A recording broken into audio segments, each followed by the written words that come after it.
Сәлеметсіңдер ме оқушылар? Бүгін біз сіздермен х әрпімен танысамыз. Х. Балалар, х дыбысы балалар сөздің басында, ортасында келеді. Мысалы, хат, саяхат, хабар. Балалар, х дыбысы айтқан кезде біздің таңдайымызға тиіп жатыр. Демек, х дауыссыз дыбыс. Міне балалар, х әрпінің басындағы әрпі, ал астындағы жазбаша х әрпі. Х әрпін қарындаштармен жасап көрсетіп үйренеміз.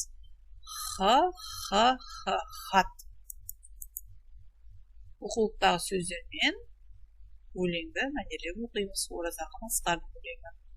Хан, хор, халық, хабар, хоккей, шахмат, емхана, кітапхана. Ауылдағы атама. Сәлем, ата құрметті. Сау, саламат, тыңсыз ба? Өзім жаздым бұл бетті, іште сезіп тұрсыз ба? Тырнақ алды хатымды сізге жолдап отырмын. Алып сіздің ақылды, үнемі үздік оқырмын. Балалар, бізде атамызға хат жазып үйренейік. Сандардың ретіне сәйкес әріптерді жазып қандай сөз шықты? Демек, 1. Х, а, хабарлама деген сөз шықты. Жарайсыңдар.